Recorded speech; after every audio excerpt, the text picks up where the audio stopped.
Hello, everybody, and welcome to another episode of UNTV, where we are trying to figure out what the hell is going on in WandaVision. So I'm pretty sure everyone wants to pretty quickly get to a couple of the points of what happened here.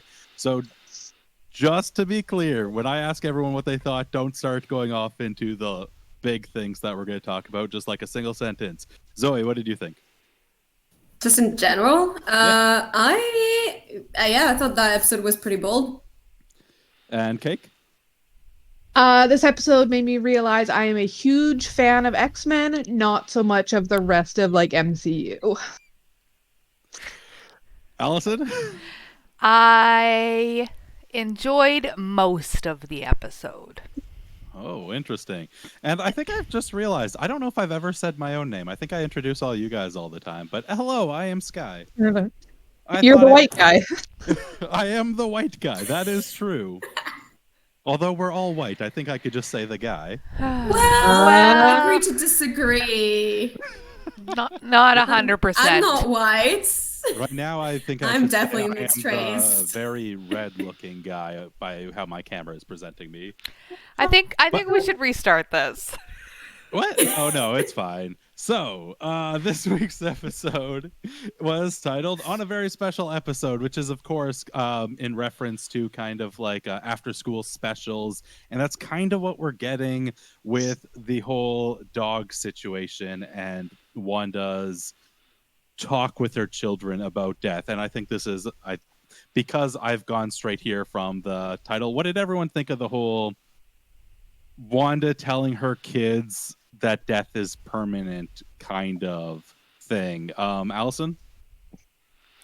It was an interesting scene, and it raised a lot of questions, which I mean the people outside the bubble were trying to figure out as well. Like, obviously these kids aren't like from the town that she's taken, right? Like, these are actually her children, and they have some kind of awareness as to this, what's happening, and they know that this isn't really real, I guess. And so they were asking the questions like, Mom, you can fix this. Like, you can make him not dead. You can bring him back. Why can't you just do that? So I think it was interesting for her to be having those conversations, or having that conversation with her kids, explaining why we don't bring people back, when in fact that's literally what she did with their dad. So why? That is a good point. I want to quickly toss in here that this, I think, calls into question if she really did do this to Vision or what's going on there. But Cake, what did you think? Yeah, I mean, it seems super hypocritical because on the surface it does just look like she brought Vision back from the dead. But we do come to learn that, I don't know, sword man in the suit was using Vision's body and cutting it apart to make weapons of some sort, which is terrible. And Wanda clearly found out and was not okay with it and went and stole his body. So if it's in some way of trying to protect him / his memory, I don't know, but yeah, super hypocritical. We don't bring people back from the dead, but except for when it's super important, then we will, I guess. I will say I don't think you're at all wrong, but I do think you're getting a step ahead of what the TV show has technically revealed with a couple of those things, where it's heavily implied they were trying to turn Vision into a weapon, but they haven't outright said it. Yeah, I was just about to say, did I miss something? Because I did not catch that. I thought that they just had his body. But his body was like in pieces. Why else would they be cutting him apart? This is why I'm saying I don't think you're at all wrong. I'm just stating the point in case there's anyone else feeling the same as Allison, that did they miss something? No. You're very much reading into the situation. I think you're very much right in how you're reading it, but I thought it was just like a whoopsies during transport or something. Just a whoopsies where his body Oops, came apart. he's multiple pieces now. Exactly. Like, it was completely harmless. It was definitely. I think they haven't said it, but it's pretty obvious that they were doing something that they shouldn't be doing. Especially the fact that he was like, well, he didn't want to be a weapon, so like you shouldn't have taken him. And it's like, you're absolutely doing that. And I don't trust the government, dude. No, not I at all. brought it up last week. I don't trust Hayward at all either, and now I think we're getting even He's more the worst. reason to believe this. I hate him.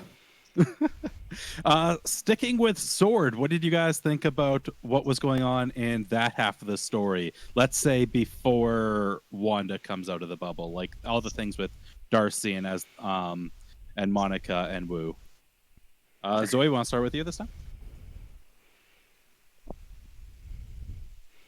I have nothing of importance to say except that Jimmy and holding his coffees just made my day. Just like he's just walking around super happy, just holding his cups of coffee, just bringing them to the girls, and like I just loved it. I just really like their dynamic, to be honest. Just the three of them. Good points. I agree. I like their dynamics. I don't like how Hayward, is that his name? He was not truthful to them. He was not truthful to Monica about what they were actually going to do with the drone, or what the ultimate or backup plan, I guess, was. Because clearly she was not okay with it, and she would not have participated in it. So, yeah, he's the worst. I know we've already said that, but I think we have to reiterate He's the it. worst. I have 2 points to make. The first one being, in this universe, is she not known as the Burgundy Magician? Because it just seemed like Hayward was trying to get a nickname out of Wu, but Wu wasn't saying anything. Yes, and I'm very glad you're even asking it as the Burgundy Magician for calling it back from last week. But that was a big thing I made a note of too. They are going out of their way to say Scarlet Witch is not her name in this. They didn't want to just let us, because everyone refers to her as Scarlet Witch, at least outside of the movies. She's been referred to as such when she was cast into the movies and stuff, but never once mentioned in any of the MCU things. And for whatever reason, they're like, yeah, let's make sure the audience knows she's not technically the Scarlet Witch. She's just Wanda Maximoff. And they also named her parents, neither of which were Magnus or Eric, depending on which canon you're going with, which I think is interesting. But why are they trying to draw a hard line saying that she's not the Scarlet Witch? I wish I could say. Oh. So I was reading something the other day about like the idea maybe is just basically in the MCU, like everyone that has a nickname has mostly been nicknamed by like other people and like the media. And as far as I'm aware, she's not been super in the spotlight until like literally like events that just happened before she took over Westview. Because like Endgame would have happened just before. So my theory is that maybe the media just has never named her because they just don't know who she is, except for just like this woman with the powers that just destroyed a couple things in Lagos and then just kind of I don't know. That's my idea. Interesting. Very interesting. It could be very possible. I think you're right. I don't think any hero in the MCU has named themselves. Might be wrong about that, but did you guys catch the commercial then, since Alright Zoe is bringing up Lagos, like what it meant? Okay, see, and Adrian and I watched this together, and I asked her, I was like, so what was that about? And like, we know Lagos had something to do with Wanda, but was it more than that? Yeah, Lagos was the mission at the beginning of Civil War that went to hell, and Wanda like shot a bomb up into the sky and blew up a building, and that's the event that cooked off the Sokovian Accords and everything. So that when it's talking about her, or when the commercial, what is the exact line here? Sorry, I have it written down. For when you make a mess you didn't mean to. Exactly. So it's referring to the time that her mess is murder. But yeah. Yeah. I realize I don't think I've seen Civil War or Age of Ultron. Oh, you got to do that. That is half of the Burgundy Magician story. I don't know the Burgundy Magician. Which is why the last 30 seconds were extremely confusing for Adrian.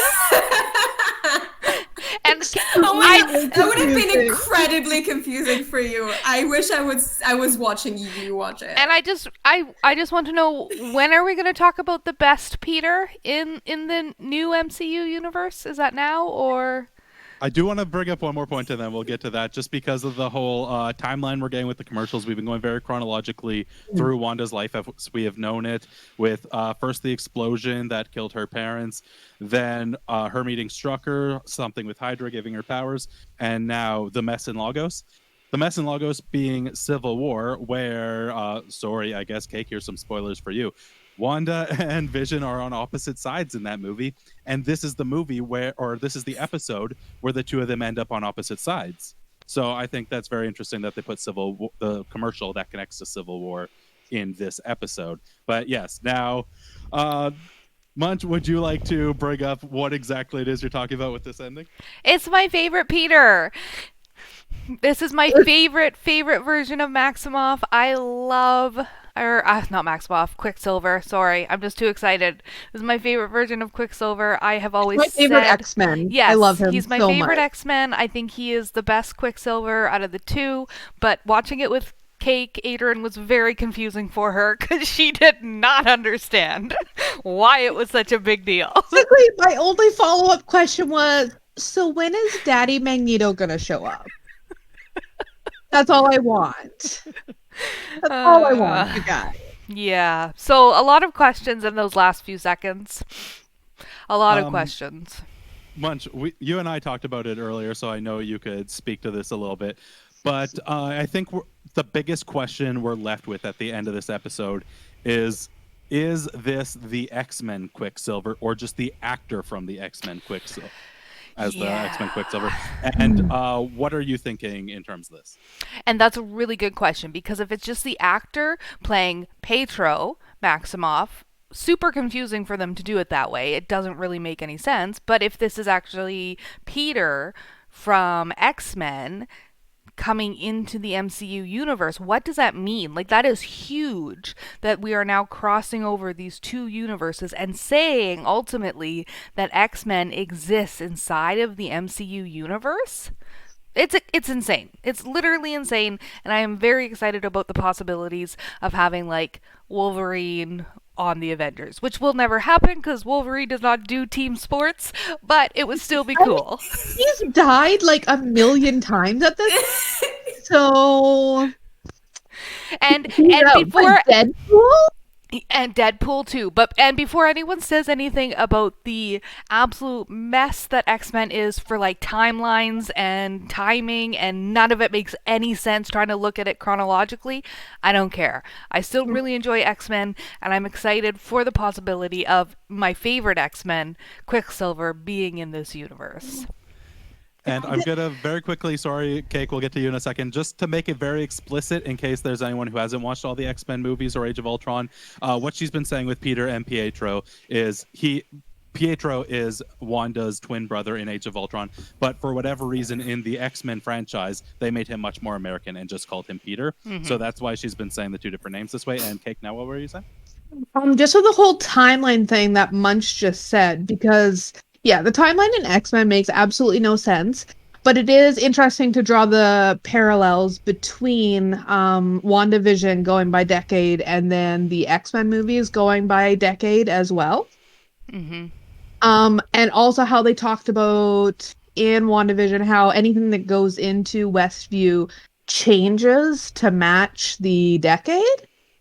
So I'm really fearful that this is like Wu's missing person that is just changing into this Quicksilver that is from the 1980s X-Men time period. Does that make sense? Yeah, that's very interesting. I was actually, when you brought up time, clear, like, I don't know if you could name the particular movie that was the 80s, but it was X-Men Apocalypse, which was one that that's the one he joins the X-Men in. He wasn't technically in the X-Men, the one prior to that. So that's very interesting that our TV show here takes place in the 80s and we're getting the 80s Quicksilver. Right. That's a very interesting thought that maybe it's like they brought in, like, this wouldn't quite work with your missing person situation or witness protection program missing person. But if it was a situation of they brought in Quicksilver's corpse and it became the 80s version, now that would be tough to explain. But or whoever's actually in control, which I really think is the neighbor Agnes, needed to Catherine Hahn? to calm Wanda down because her and Vision were fighting. So soothing her with her brother, but in the real timeline, her brother wasn't born until 1989. So he couldn't exist in adult form in the 1980s. So this was the resolution. This is the 1980s Quicksilver that could be in this world. And one last interesting thing about the X-Men version of Peter is he did have a sister, Wanda, but she was like a baby. They weren't twins in that. But Zoe, do you have anything to say on the whole Quicksilver situation? Or now that Cake has brought up Agnes, if you want to move on to her? Yeah, I've seen like 3 X-Men movies in the entirety of all the million X-Men movies that have come out, so I have 0 things to contribute, except for the fact that I thought that might be happening, that they would bring this guy, and I was absolutely shocked that they did it because it's incredible. Yeah, I'm happy to move on with Agnes. I still don't know, and for me, I don't think she's responsible for anything, and I'm looking forward to being surprised if that's the case. Yeah, I don't know. I loved her hair. She And was her great. jazzercise outfit, so good. Oh my god, it was so good. I think it's interesting that she's bold enough to ask Wanda, "Oh, do you want me to take that up again? Like, you want me to do this?" And I thought that was pretty interesting compared to like last episode when they were all like, "Oh, we can't really tell anybody. Like, we're just a little bit concerned." So I don't know about her still. And that's a really good, she's involved, really good point, Zoe. The power dynamic in that scene, because she wasn't telling Wanda to take it again from the top. She was asking Wanda if she wanted them to go again. So I think that that kind of alludes to that she's not in control. She's not the one who's running all this. And I think I've said this before, and I still think this may be the case. I think she's in there as a handler, so that maybe she's just there to make sure things go okay. But is she in control? Is she calling the shots? I don't think so. And Cake, do you want to get a little deeper into why you're thinking she's calling the shots? Because I don't know much about Wanda or Vision, I have been doing some research of their existing comics. And there is someone named Auntie Agatha? Agatha Harkness, which is the reason, I'll just say this real quickly, why a lot of people are coming to this, is because if you take the first few letters of Agnes and the last few letters of Harkness, you get, or sorry, Agatha and Harkness. That's how you get, yeah, it becomes Agnes anyway. It becomes Agnes. Yeah. Anyway, I said it wrong, but Kate, continue. And she does play a major role in Wanda's story and things that happen. So I feel like she is definitely. And there's a whole thing with Sparky the dog as well. She kind of kills a dog, so. Oh yeah, that dog did not accidentally eat the azalea. That dog was definitely murdered. Yeah. But why? I don't know. I am fully falling into, like, okay, I'll say Cake, I fully am with you that she is evil, but I don't think she's in control. I think Munch is right that it's a kind of like, she is the handler, but handler from the bad guys. Whatever the actual bad guy is, that could be a whole other thing, because I don't think we've actually seen them yet.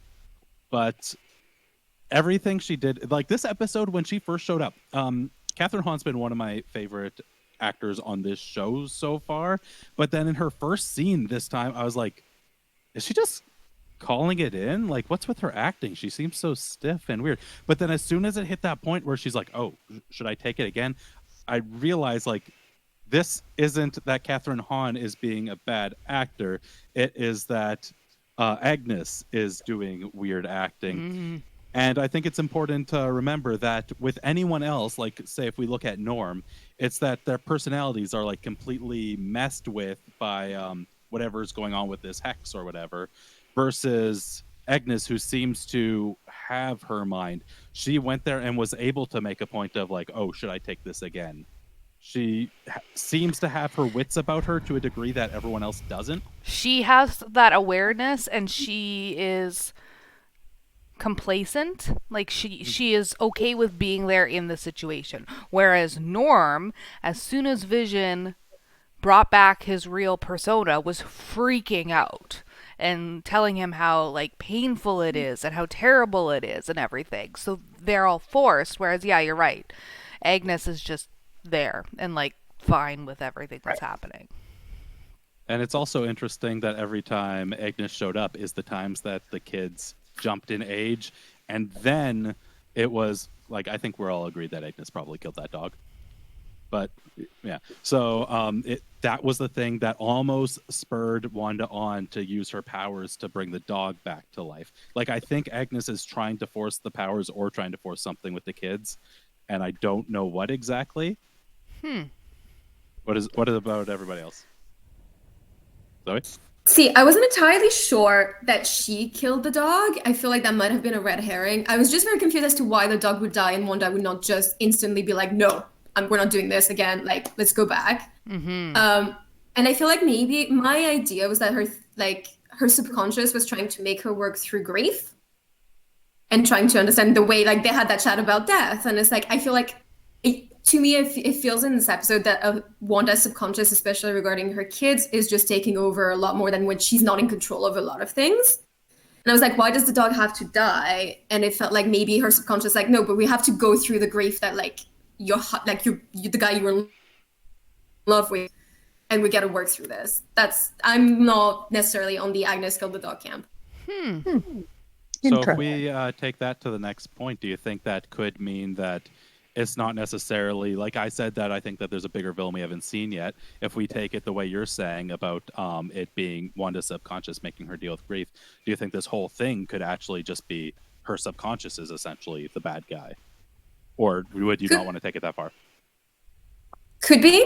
I honestly don't know. I feel like some of it, especially now that she's had the children, I don't know if there's going to be someone bigger or something bigger happening, but I feel like definitely the stuff that she's not been in control with has been her dealing with grief.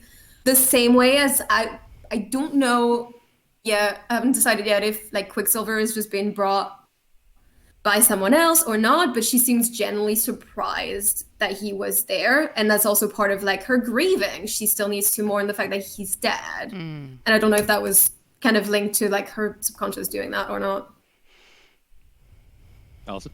I'm kind of going off topic, but talking about stuff that she can't control and dealing with it, but she cannot control her children. Like when they age up and when they were crying, she couldn't just make them stop. So what does that mean? If they can age themselves up whenever they want to, but she can't control them at all. So they have some sort of powers already, which you kind of saw in the scene where the boy trained the dog.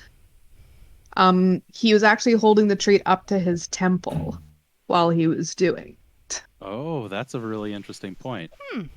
So this may or may not be spoilery because like they don't necessarily have to stick to the comics and they might not necessarily get this far. Do you guys want to know who the children are? Because they are actually from the comics. Cake seems to already know in her research. Sure. Is it like someone that I actually know, or is this? No, these are new characters. Okay. They're just kids. Yeah. Oh, sure. Cake, did you mute yourself, or are you just like silently nodding? Oh, I'm just silently nodding. Okay. So Billy and Tommy are actually Wiccan and Speed, who have the same parents or same powers as Scarlet Witch and Quicksilver. And they are some of the members of the Young Avengers who are like a teenage team a bit later on. And Billy and Tommy each wear a specific color that corresponds with red and green, which has been with the other, like how the kids are actually being shown so far. Yes. So one of them is a magenta wizard? Exactly. Wow. Burgundy magician.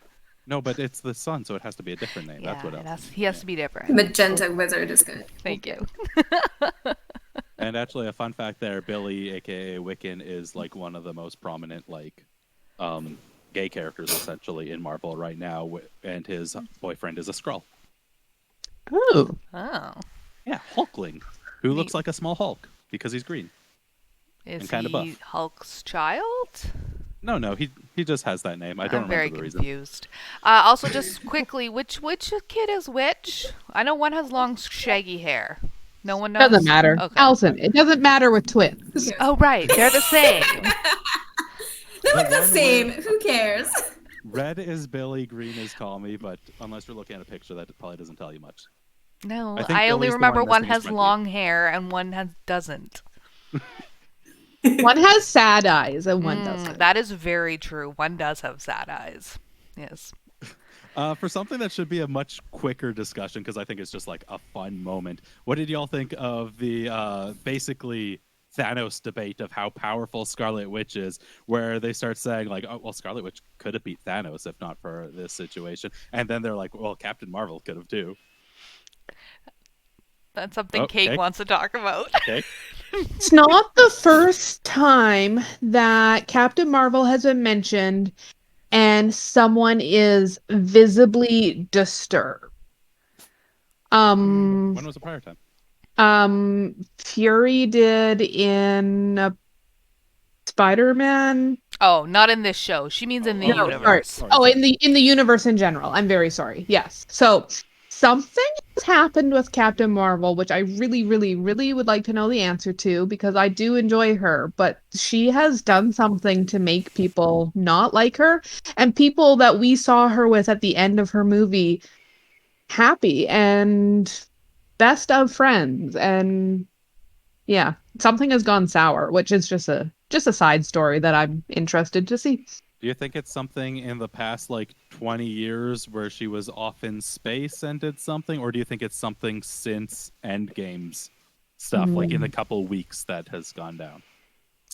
Well, that would bring up the question of where in the whole timeline that Spider-Man movie happens, because That was Fury. right after Endgame. Okay, so I don't know. But also, without getting, I don't know if it's okay to spoil Spider-Man at this point. It's like 2 years old, and we're talking about the show that comes after it. But that Spoiler. wasn't Fury, so that complicates it more. What did you say? What was? Huh? That wasn't Fury? No. Oh, I never saw it. Cake, we watched it together, and it wasn't I that don't remember. I don't remember. At this point, I'll just say it was Talos. It was the Skrull from Captain Marvel pretending to be Fury. Oh, he loves pretending to be other people. That's his whole thing. Oh, right. That's And actually really funny. one of the recent shows that got announced for Disney Plus is actually Secret Invasion, which will star Nick Fury and Talos, which will be pretty cool. Nice. Yeah. Okay. But anyways, even if we just look at this show, when Captain Marvel was brought up, I'm so sorry. I'm so bad with names. Monica was visibly just like, no, shut the heck up. Like, we're not talking about her. I don't know if she's upset Captain Marvel didn't protect her mom. Do we know exactly how her mom died? Cancer. Was it cancer? It was some kind of disease. Yeah, there's nothing Captain Marvel could do for her. I heard one theory that it might be that it was like Captain Marvel's powers or bringing her mom to space or something was what could have caused the cancer, and that's why Monica might have issues with her. But I have something simpler. She yeah. disappeared 20 years ago and wasn't there when her mom died, didn't come to say hi, and then just reappeared to save the world and just probably bailed again. That's probably to me why she's mad. Hard feelings, absolutely. for sure. That could but be yeah, it. there was definitely an energy there. Speaking of energy, yes, and I feel like this was just really glossed over, but in her scans that were done, Yeah, and what they was were just that like, about? they're like, okay, well, we're just gonna go to this meeting. Let's just not address this at all. But they were just blank? No. What? okay. Cake, did your research also bring up Monica's powers? Is that why you're bringing this up? I'm just saying that you could see her hair, you could see her outline, you could see her shoulders, but it was just a bright light, which is not what X-rays or scans look like. Oh, so you're talking about the inconsistency of it? Or inaccuracy of it? I think it means something. It means something. Sky says it means something. Yes. I don't know. I'm always so torn on how much I should say about what I know from comics. You shouldn't. It has not been said in the show, so let's not talk about it. But it's I wonder what that means moment. Yes, it's a that clearly her being inside of Westview and then coming out, something has changed physically inside her body. Mm-hmm. Mm-hmm. And actually, I want to ask all you something because I don't have an answer to this, and it's one thing that I'm kind of excited I don't have an answer to. You don't have an answer? I know, it's shocking. So there's the point in a scene that's already been talked about by Cake here. In the same moment that, or just before Monica gets weird about the name Captain Marvel, she's saying she knows an aerospace engineer who could help. And they're being very secretive and not saying any name or anything, which almost always means big cameo of some sort. But I've been thinking about this since I watched this like 2.5 days ago or something, and I have no idea who this aerospace engineer could be. Anybody have thoughts? Well, I don't have my own thoughts. I have somebody else's thoughts I could share if you'd like. Yeah, let's hear them. The first of which being, because she's just like texting the person and it's just so casual. A lot of nerds are saying, no. That's not how they would announce a gigantic, huge, amazing cameo. So there's one camp that's leaning towards it's just the Skrull child that she was friends with in the Captain Marvel movie, which would just be neat. Yeah. Because she also talked about when this show first started and she was walking around Sword, she talked about like extraterrestrial contacts or friends, alliances, something like that. So could be that. And you're assuming the space guy has knowledge on space stuff? I'd assume so, yes. The other camp, which I don't know, I think it's far-fetched, but they're really hoping that it's the guy from Fantastic Four. Reed Richards. I have also heard this theory, and I think this would be cool but insane. And that's what most people are saying. It would be insane to introduce the Fantastic Four into the MCU in this way. And then the guys watching also made a joke that John Krasinski's already in WandaVision, so it can't happen. It's true. And as the co-host of The Small Things, Allison, would you like to explain that reference? Well, he plays Jimmy Woo. What do I need to explain? Perfect. Help it. All right. Zoe, do you have anything you want to talk about here? Not necessarily on the subject, Ron, just whatever. Anything else you want to bring up, talk about, mention? The sets, perhaps? Opening sequence? I mean, nothing of value. Oh. Yeah, nothing of value, but I have two things. Yeah, basically, I just thought it's because I've worked with people that hate the color red in set dressing. I am bound to notice how much red is in the set. And I thought it was pretty cool because it kind of like emphasizes that she's in control of the set. There's like so many little red things everywhere, and it's kind of like it's her universe. Because I think like red is not super prevalent in a lot of shows and a lot of set design just because of how that's what you notice, like that your eye will go directly toward the red thing.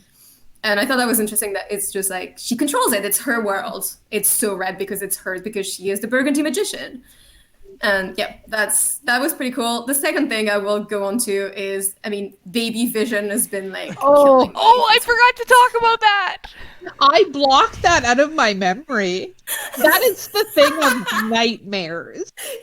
Yes, all of Vision in the opening theme there, where we got Baby Vision, then Child Vision, then Teen Vision, then a couple of and Santa Vision and Turkey Vision. So good. And also, I just want to very quickly trivia fact that the whole painted opening there is taken from Family Ties. If anyone wanted to know that direct reference there. Well, yeah, the whole opening was 3 80s sitcoms. So Family Ties, you mentioned Full House. What's the third one?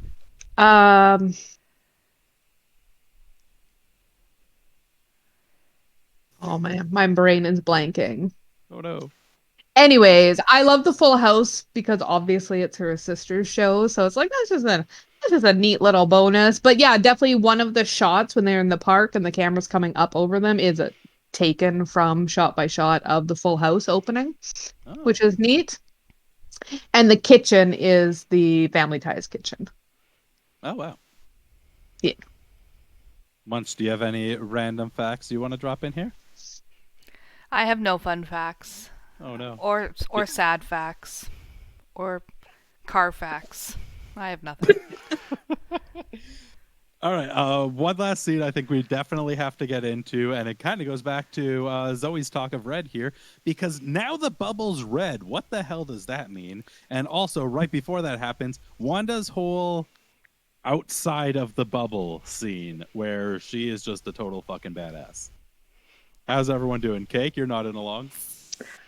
I love the subtle details in this scene, like her accent coming out just slightly, just enough to notice it, which I thought was really interesting, which I think lends itself to more of I don't want to use the word evil, but a darker Burgundy magician. Um, and Always funny.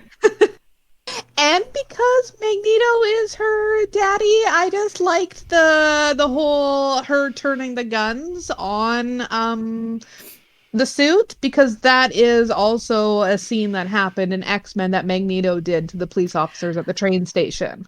Magneto isn't actually her dad, though. What do you mean? That's a different Wanda. Not in this one. It's also or that we know of. There's also a thing, I will say this, in comics, they're constantly retconning and changing it. So sometimes he's her dad, sometimes someone else is her dad, sometimes he's her dad again. So who's to say? I think it's a big hint. I mean, granted, all the security guards, whatever you want to call them, they did have red glowing eyes showing that they are being mind controlled, but there are some similarities that you can draw there to Magneto. Zoe, what did you think of this scene? Yeah, no, I mean, I agree with Cake. I was pretty interested with like how she's mind controlling these guys. I was kind of shocked that I was like, she controls minds now? Like, what's going on? But I was pretty interested with what was going on there. Like, she actually fully came out, be like, I'm aware that this is what I'm doing. Let me just keep doing this thing. Like, I'm just not gonna stop. And Munch? Same. The only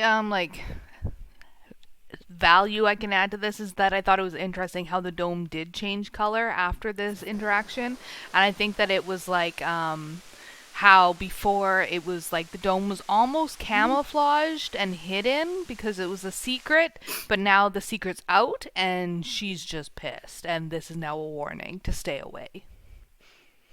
I'm also really curious if it means like now it's impervious or something. Like, can other things still go through? Is that the kind of change she's made with this? Good question.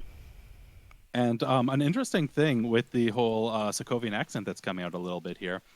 So for a long time, people were saying like, basically rumors online were like, she's had less of the accent in each passing movie and everything. So people have been taking it as, oh, well, she didn't do the accent very well in the first one. So they've been just trying to take it out of her character. But they've actually, both her and I want to say it was the Russos, the directors of Civil War and the past two Avengers movies. I want to say it was them who brought up that wasn't it at all. It was the idea that she had moved to the States and like she had lost part of it before Civil War because of all of her time doing spy stuff and being in the country, and accents fade to an extent. But then it was completely gone in Infinity War because she had gone in hiding, and so she was trying to take away one of the things that was very noticeable about herself. So if she loses the accent, that's one of the defining characteristics if someone was trying to find her.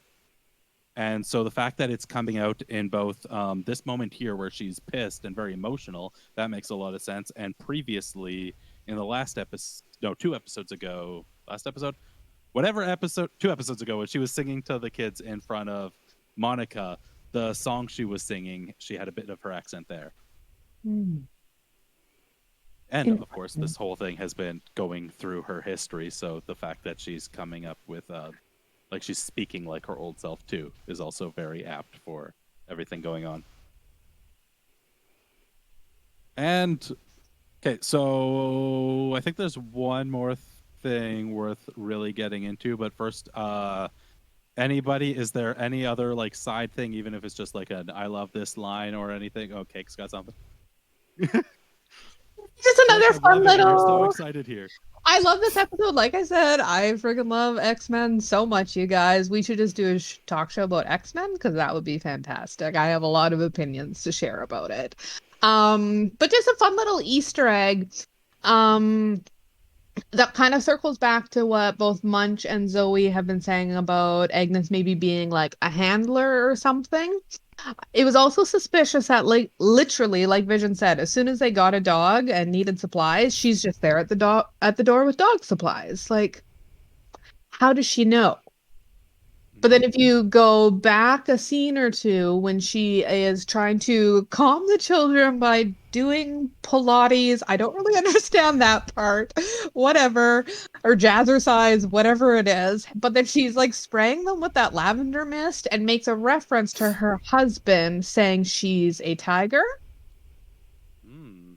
And then there's a tiger in the kitchen on the table, like a toy. You see it in a couple different scenes. So I think she has some type of presence or surveillance in the house, which would lend to her being a handler of some sort. That's very interesting. It's making me want to look up like Marvel Tiger right now to see if there's anything. Marvel tiger. Yeah, just Google that. I would like to marvel go at a out. tiger, please. What a marvelous tiger. Zoe? And again, to contradict myself entirely, the fact that she keeps mentioning her husband, but we never see him, kind of makes me think someone else is in charge and she's the handler, which works out with everything. It just would be a nice little tidbit if that happens. And it's just like Right. she's talking about this dude who's like never there. Could be an even bigger bad, which based off of the comics, there is a bigger, badder guy, so it could be. What if it is Ralph from The Simpsons? I'm in danger. And Munch, do you have any final thing you want to call attention to? No, I was just happy to talk about my dear friend Quicksilver.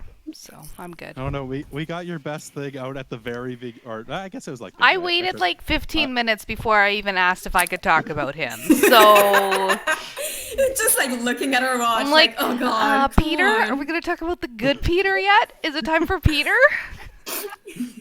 I had to hold off just because I knew that was the thing everyone wants to hear about most. Yes. I could, because who else is going to watch this video if we're talking about that immediately? It's like okay, the Right. good part's done. Let's close this. Right. And granted, this is 2 days after the episode came out. Yeah. Both me and Munch got like news article suggestions on our phone of like WandaVision cameo worth $71 billion. And we're like, who the heck do they have on the show this week? How is that even possible? But it's not exactly factual. It was just like a horrible clickbait title, which I'm really upset about now. Of course.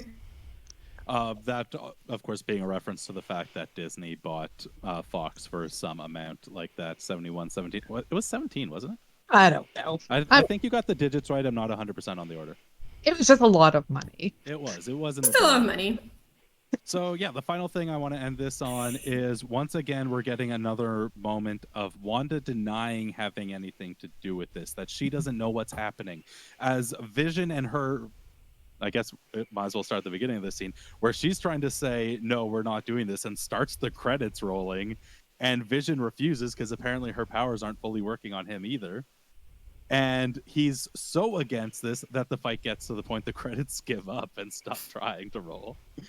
And it finally boils up to Wanda saying, like, I don't know what's happening either. I'm not responsible for any of this. Vision asking the question, I think was brought up on episode 2 of where are the children when it's all for the children. Yes. So what do you guys think? Is Wanda telling the truth here when she says she doesn't know what's happening either? Is when she's making these adjustments to the world and rewinding and stuff, is it because she doesn't want to make anything worse, or how are we parsing all this? Munch? No, she is clearly in charge, and she is lying to Vision or the reanimated corpse of Vision or the new reality Vision, whoever he is, because she could freely come and go from the hex as she pleased without having anything change or damage to her, and she literally told Sword to back the F off or else something bad was going to happen. Like, she is in control. That's my call. Zoe? The only time that I felt like I believed her was when she's just generally been like, I don't know how any of it started. I don't know how it started. And I feel like that might be the answer to like, well, like leading to something else. And I feel like maybe after she was like, well, this is great. Like this works out. Like I get to have my happy life. So I'm going to keep this. And that's when she became kind of in control. But I feel like that one sentence kind of made me question it, or like how she kind of got into it. And I don't know if she knows or remembers how she got into that situation to begin with. And Cake?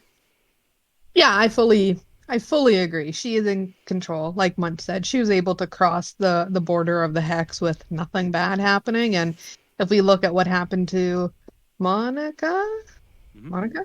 Yeah. Something has changed with her body, at least. Which I would also like to know, what happened to our beekeeper friend? Has he made it out of the tunnels? Has he changed in some way? Is he still just crawling around down there? I don't know if any of you watch Stranger Things, but like the beekeeper is now Barb, and I'm sorry, this is just going to be what it is. We'll never hear from him again. Justice for Beekeeper for season 2. Yeah. Bad for the guy. Like, I feel like he's just like made a wrong turn. He's lost.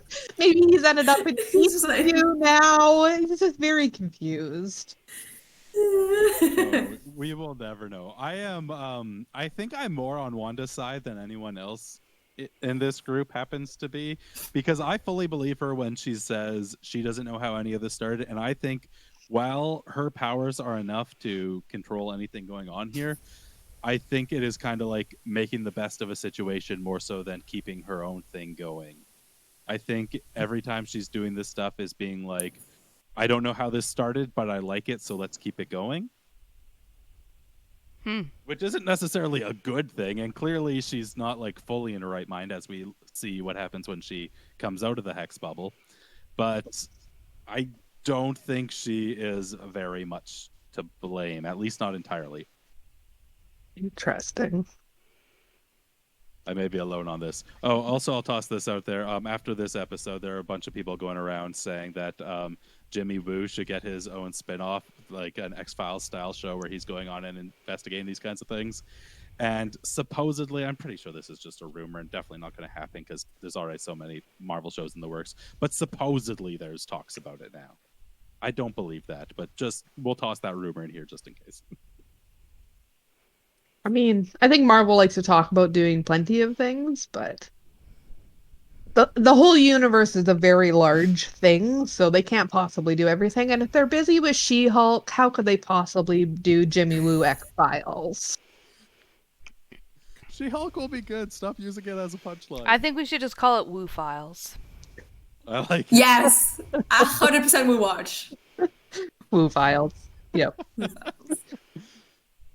Bunch, that's why we got you here. Sometimes you're like, I don't got anything interesting to say, but sometimes you got Woo Files, so it makes up for everything. I always come in at the end with the one-liner. That's what I do. All right, and with that, I think we are coming to an end of this week's UNTV. I hope everyone enjoyed. I don't say this enough, or I don't think I've said it at all. Everyone, be sure to like, subscribe, comment what you think is actually going on. I'm saying all the YouTube-y things because we're on YouTube. Did you guys know that? Smash that follow button and give us a thumbs up. Only if you want to. No pressure. Hey, You don't have to. You It's have to fine. pressure. You know what? Don't No, worry about it. Just forget no, about it. what Forget we the- even asked. okay. Sorry to bother you. I don't want to bother you guys. If you like it, you No like hard it. feelings. You don't need to listen tell these us. three. Oh my god. Bunch, end this. Stop talking them out of this. Bye, guys. We'll see you next week. Bye, everybody.